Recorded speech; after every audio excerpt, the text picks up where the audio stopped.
talking of virtue signalling, some might put that interpretation on moves this week and decisions this week taken by a democratic vote of people democratically elected on the Tauranga Council to put people who aren't democratically elected on council committees and pay them money. And what is this based on? Well, largely on their race. This wasn't campaigned on by the new Mayor Mahé Drysdale, so why has he done it? Mahé Drysdale joins us now. Welcome to the program. Good morning, Sean. Good morning. You were democratically elected, right? Yes, I was. Why have you decided to appoint people, or why did you vote, along with the majority of your democratically elected councillors, to have people who aren't democratically elected making decisions for the people of Tauranga and being paid by them? Yeah, I think there's a couple of things here. One, it's very important to just differentiate that, the council is elected and the council, no one is being appointed to council. These are onto council committees. There's a couple of reasons. Do those council committees make decisions?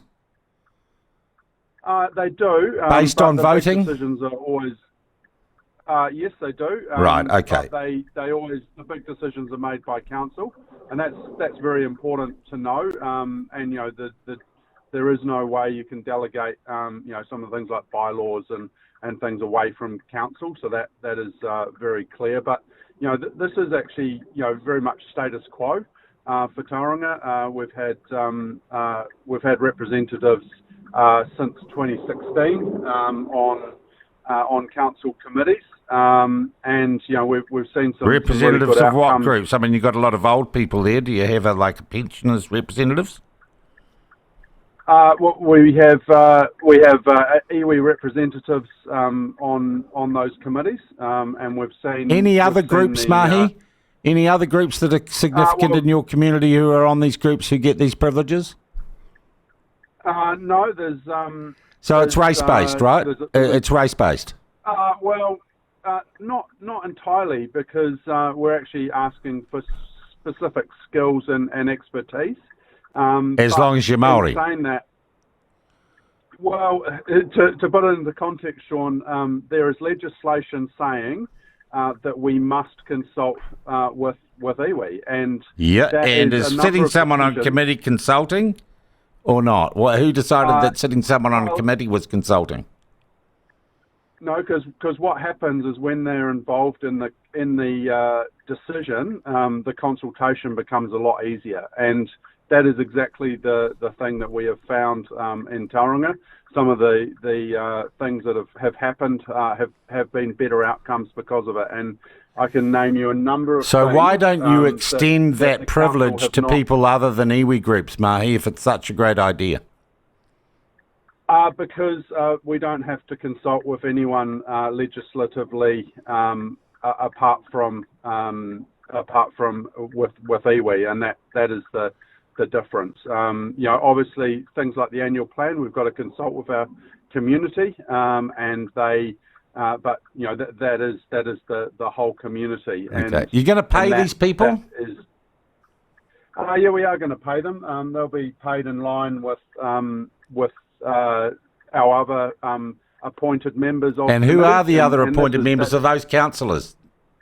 Anyone else on these committees beside councillors and iwi, Mahé? Yes, and that is very normal across the country. Okay, who are the other people on these committees that aren't councillors? So one of the other items on our agenda, which no one seems to have bothered to look at, was appointing an independent chair for the Audit and Risk Committee, and that is not an elected. Okay, well that's pretty normal for auditing and that. I'm just asking, anywhere else? You got anyone else beside councillors sitting on these committees?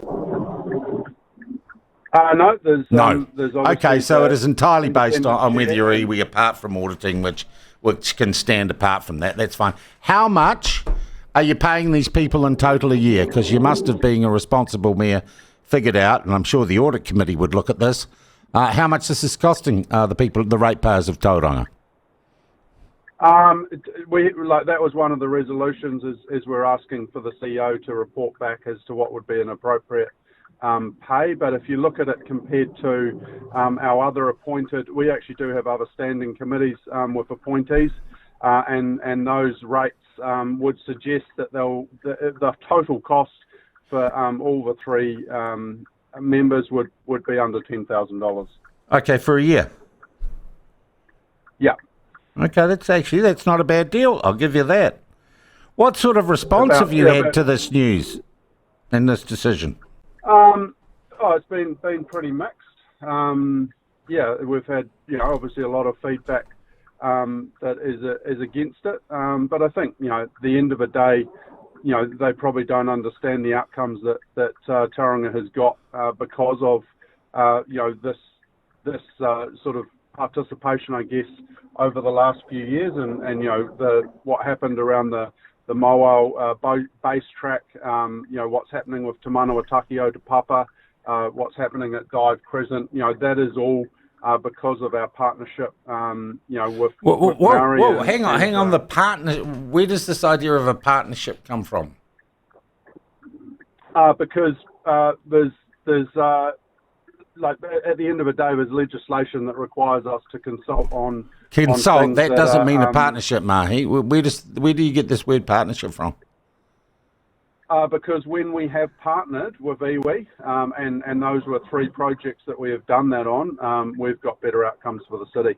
Okay, but it's not really a partnership. You are the elected council, right?